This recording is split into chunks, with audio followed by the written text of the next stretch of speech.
Kaya opened the door expecting anything except them. But there they were, her parents, wearing those stiff, unnatural smiles that never reached their eyes. Her mother clutched a crooked plastic box cake, the kind you grab from the discount rack when you remember too late that you're supposed to care. "Surprise!" her father announced, walking in without waiting for permission. Kaya stepped back automatically, her expression calm, controlled. "I wasn't expecting anyone." "Oh, we know," her mother said, scanning the apartment. "But we heard about your promotion." "Not congratulations. Not we're proud of you. Just information. Information they could use." Kaya closed the door quietly, grounding herself. She had mastered silence over the years. Silence, composure, restraint. When you grew up in a house like hers, emotional control wasn't a skill. It was survival. They settled into her clean, minimalist kitchen. Everything in its place, everything earned by her and only her. She'd left home at 18 with nothing but a scholarship, 2 suitcases, and a determination her parents never understood. While they vanished from her life, she worked nights, studied days, built a career, built herself. Her father sliced the cheap cake with a dull plastic knife. "Let's talk numbers," he said, chewing loudly. There it was. The real reason they came. "Numbers." Kaya kept her voice even. "Well," her mother said, leaning forward, "you're making real money now. Good money." She said it like a complaint. "And since we raised you, it's only fair you support us." Kaya frowned slightly. "Support you how?"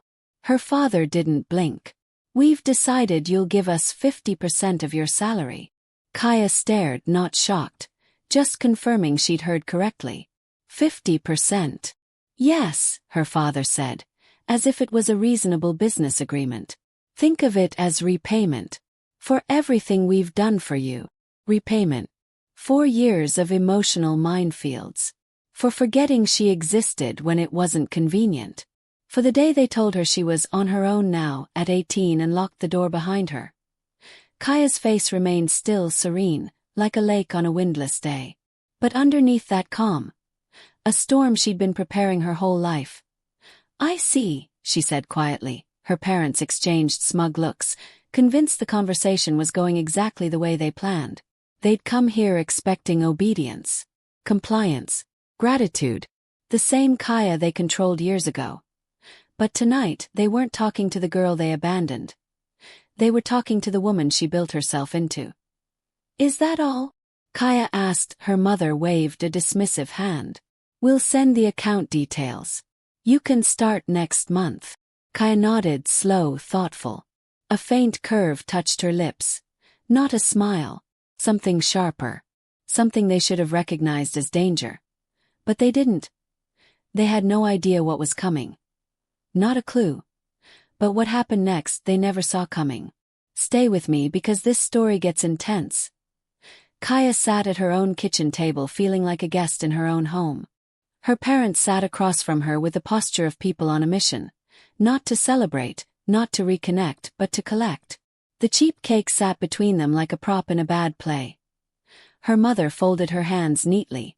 Smile soft but calculated. "Kaya, sweetheart, I think you're overreacting. We're not asking for much. Just a little help. Temporary." Temporary. Kaya almost laughed. Nothing they ever asked for was temporary. It always became permanent the moment she said yes. Her father leaned back confidently, owning the space as if he paid for it. "This is fair, Kaya. After everything we've done for you." There was again the familiar script. The ledger of sacrifices that only appeared when they needed something. Kaya tilted her head, studying them. "What exactly have you done for me? Besides showing up when there's money involved?" Both parents froze for a second. It wasn't the Kaya they expected. It wasn't the scared girl they could corner with guilt. This Kaya was steady, unmoved, dangerous. Her mother's voice tightened. "We raised you. You fed me and housed me until 18, Kaya corrected calmly. "That's what parents are supposed to do." Her father scoffed. "Wow. Listen to that tone. You're really going to sit here and pretend we didn't sacrifice everything for you?" Kaya felt something uncoil inside her. Years of swallowed feelings rising with clarity. Support goes both ways, she said slowly. But you only show up when it benefits you. Her mother's eyes narrowed, the sweetness dissolving. Kaya, don't be ungrateful. There it was. The nuclear button they always pushed. Ungrateful. The word meant, how dare you stop giving? How dare you have boundaries? How dare you not fold? Kaya didn't flinch this time. I'm not ungrateful, she said. I'm done being used. Her father leaned forward, dropping the pretense completely. This isn't a discussion. You're giving us 50%. Starting next month. The entitlement in his voice was so casual it was almost surreal. Kaya stared at them, really stared, and in that moment everything clicked. This was a transaction. A debt collection visit dressed up as family. They weren't here as parents. They were here as takers. And they believed they still owned her. Kaya placed her hands on the table, her calmness almost icy. You think this is optional for me, she said softly. But it's not. Her parents exchanged a smug glance, mistaking her composure for surrender. They had no idea what she was about to do, none. You won't believe what she did next. This is where it gets good. Kaya rose from her chair with a stillness that made both of her parents pause. There was no rush in her steps, no panic, no fluster. Every movement was slow, deliberate, and unsettling, like she'd rehearsed this moment in her mind long before they showed up. Her father glanced at her mother, smirking. See. She's coming around. Her mother exhaled as if relieved. Of course she is. She knows what's right. But Kaya didn't walk toward her wallet or her office or anything resembling money. She walked to the hallway cabinet. The one drawer she always kept locked. Her mother's eyes widened. Kaya, what's in there? Kaya didn't answer. She simply unlocked the drawer, reached inside, and pulled out a thick, sealed envelope. When she returned to the table and set the envelope down, her parents leaned forward like vultures spotting fresh meat. Their smiles stretched wide. Greedy, triumphant, confident they had broken her again. Her father even chuckled. Good girl. Kaya's expression didn't change. She slid the envelope toward them just an inch, just enough to make their breath hitch, then stopped. Her fingers rested lightly on the top, claiming it. You don't get to walk into my home and demand half my life, she said quietly. Her mother's smile twitched, faltered. Honey, we're not demanding. You are, Kaya cut in. And I'm telling you that ends tonight. Her father scoffed, but he didn't look quite as sure. Kaya, come on. This doesn't have to be dramatic. Kaya stepped back and pulled out her phone. Her parents exchanged confused glances. Who are you calling? Her mother asked. Kaya didn't look at them as she dialed. She kept her eyes on the envelope. When the line picked up, her voice changed, calm, precise, authoritative. Dana, Kaya said. It's time. A heartbeat of silence on the other end, then. Understood. I'll be there in 10. Kaya hung up. Her parents' confusion flickered into irritation, then back into shaky confidence. Her mother forced a smile. Well, all right. We'll just wait then. But sweetie, there's no need to involve anyone else. We're family. Kaya finally met her mother's eyes. Exactly. And if you respected that word, we wouldn't be here. Her father eyed the envelope like it contained pure gold. Can we just see what's inside? Obviously you prepared it for us. Kaya rested her hand on it again. A quiet warning. Her calmness felt colder now, sharper, as if the temperature in the room had dropped. That envelope stays closed until Dana gets here, she said. You'll open it with her in the room. They exchanged a look, half annoyance, half lingering smugness. Because in their minds, this was still a victory. In their minds, Kaya was still the girl they could guilt, corner, and drain dry. But the envelope sat between them like a quiet threat, pulsing with meaning they didn't understand. Not yet. When they opened that envelope, everything changed. Keep watching to see their faces when the truth hit. Kaya watched quietly as her mother tore open the envelope, her hands shaking slightly with anticipation, or so she thought. The plastic cake forgotten. The smug confidence vanished from both faces as their eyes scanned the contents. Inside weren't stacks of cash or checks or even IOUs. Instead, neatly folded, crisp sheets of paper stared back at them. Notarized legal documents. Her mother's brow furrowed. What is this? Kaya gestured calmly. Take a closer look. As their eyes moved down the pages, the words sank in. A declaration, signed by both of them, dated 3 years ago, explicitly waiving any claim to my income or assets. Their signatures, scrawled and unmistakable at the bottom, glared like neon proof. Her father's confident smirk faltered. That can't be right. Kaya leaned back, every ounce of composure radiating authority. It's right. You signed this yourselves, thinking you were protecting my future. You were protecting yourselves, hoping I wouldn't remember. Her mother stammered. Kaya, we were just trying to what? To control me. To guilt me into giving you money for 3 years. To make me feel indebted for the rest of my life. Kaya's voice was calm, almost clinical, but the sharpness underlined every word. It doesn't work anymore. Her father tried to salvage the moment with a dismissive wave. You must be confused. That's old paperwork. Maybe you. Kaya cut him off. I am not confused. I've kept copies of everything. Every email, every message. Every attempt to manipulate me. And I know about the petition you filed. Her mother's hands gripped the edge of the table. Petition. Kaya, we never. You did, Kaya said softly, letting the words sink in. And the evidence you submitted. Fake messages. Fraud. You committed fraud. The weight of the words hit like a hammer. Their mouths opened and closed, searching for defense, for any fragment of memory to deny the truth. But the documents lay there like silent witnesses. Legal, financial, and moral proof they had overstepped every boundary. Her mother's voice shook. But we thought. You thought wrong, Kaya interrupted gently. You tried to trap me in a role I never agreed to. You tried to make my success belong to you. And 3 years ago you sealed your own decision. You can't undo it now. Her father sank back in the chair, defeated, as if someone had pulled the floor out from under him. We didn't mean. Kaya leaned forward, eyes steady and unblinking. Intentions don't matter. Actions do. And your signatures prove everything. Not tomorrow, not someday, today. Their anger faltered into panic. Their ego shattered by the undeniable reality in their own handwriting. For the first time, Kaya wasn't the one bending under pressure. She was the calm force, the one holding all the cards, and just as the room fell into a tense, uneasy silence, a sharp sound echoed through the apartment.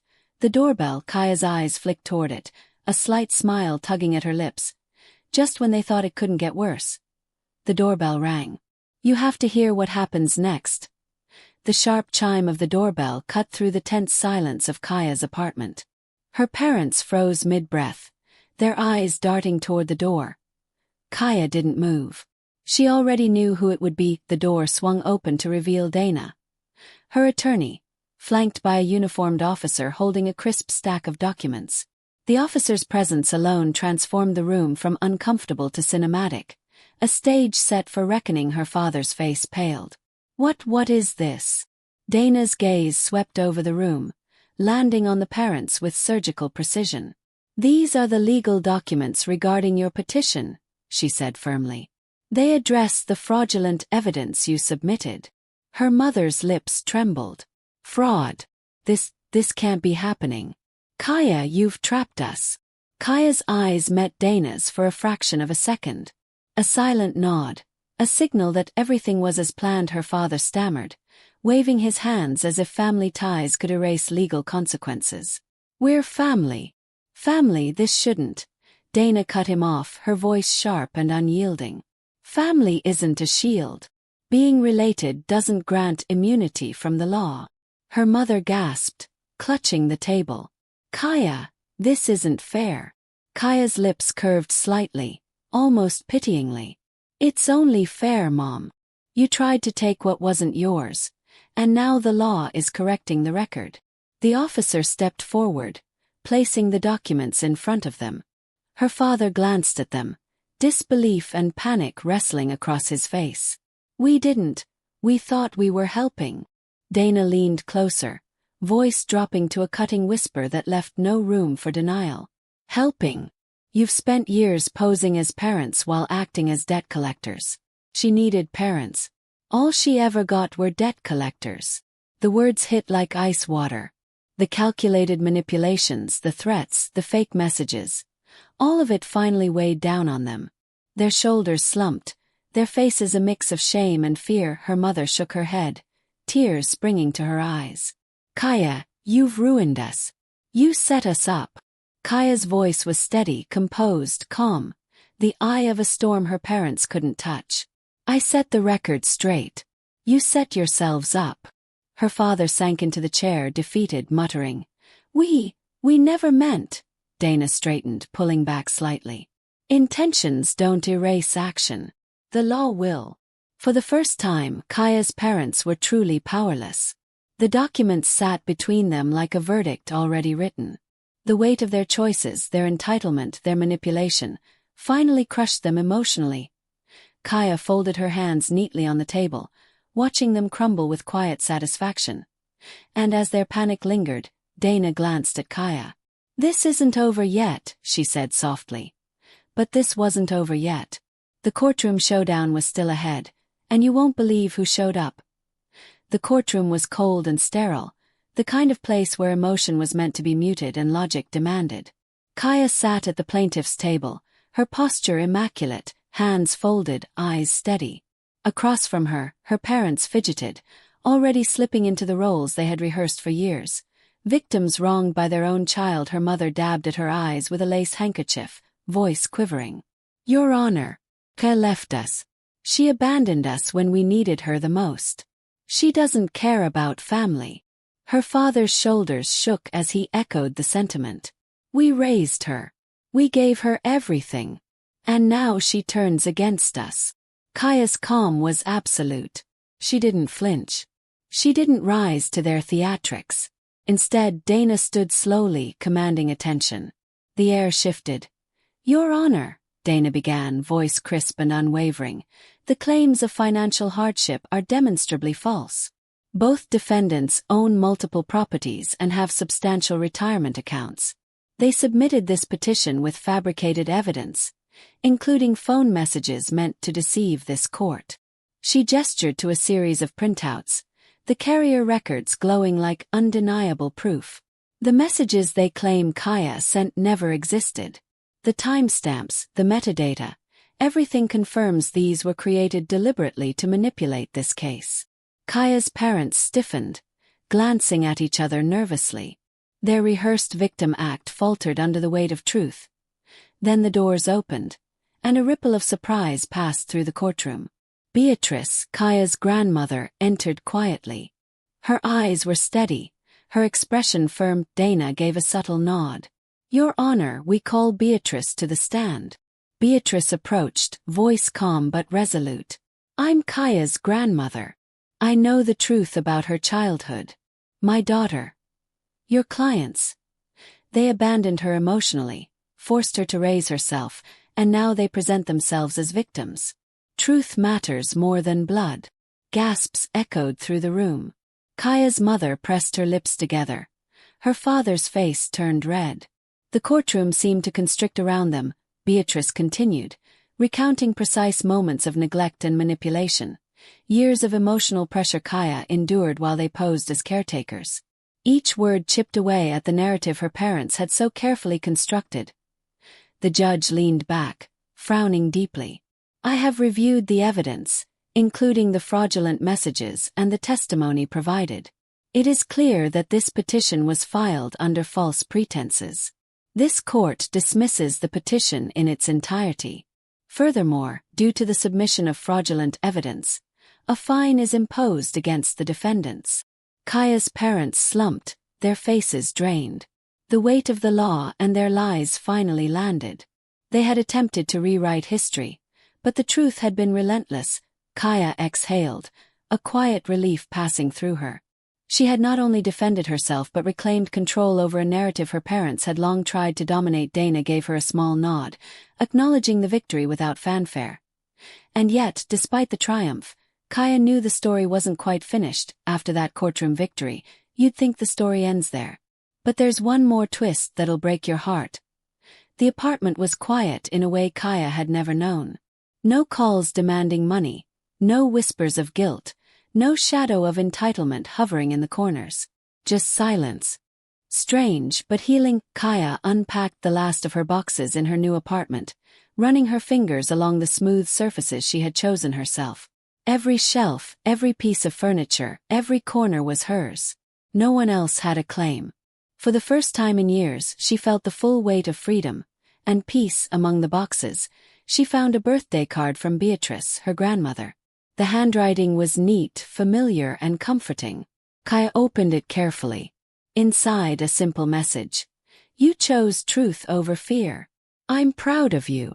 Tears pricked her eyes, but this time they were untainted by anger or resentment. Just love, just acknowledgement, just the quiet validation she had longed for. Then the call came. Beatrice had passed away peacefully in her sleep. The world seemed to tilt slightly, grief mixing with gratitude. Kaya held the phone for a long moment, letting the silence stretch. A week later, she received the legal documents confirming her inheritance of Beatrice's home. She walked through the old house one last time, feeling the echoes of a life lived with integrity and courage. Rather than keeping it, she made a decision that honored her grandmother's spirit. She sold the home and donated the proceeds to organizations supporting women recovering from financial abuse.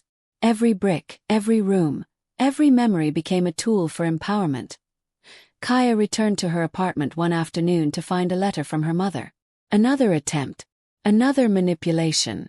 The envelope was thick, the handwriting familiar, almost begging for guilt to take root. Kaya didn't hesitate. She placed it in the trash. No shaking hands, no second glance. It slid in, unseen, unacknowledged. A small act of finality. Sitting at her dining table, looking out the window at the city lights, Kaya breathed deeply. The quiet wasn't just the absence of chaos. It was a presence of something new. Self-determination, freedom, and clarity. This was her life now. Her rules, her choices, her boundaries intact. This is where Kaya's real life begins. But what did she learn from all of this? Kaya sat by her apartment window, the city of Pittsburgh stretching out beneath her in a patchwork of lights and quiet hums. The streets below moved without her, yet she felt part of every flicker and shadow. For the first time in years, she wasn't bracing herself for confrontation, rehearsing responses, or anticipating manipulation. She was simply present. Later, she wrapped herself in a light jacket and stepped into the crisp Pittsburgh air. Her walk to the river was slow, unhurried, each step a small meditation on freedom. The envelope she had placed on the table during that fateful night wasn't full of money, as her parents had expected. It had contained truth, boundaries, the power to say no without fear, the courage to reclaim her life. Kaya paused at the riverbank, leaning against the railing as the water moved slowly beneath her.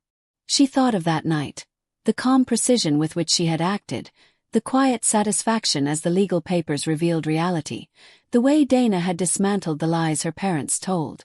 And she thought of Beatrice, whose final gift wasn't just the inheritance, but the example of integrity and clarity.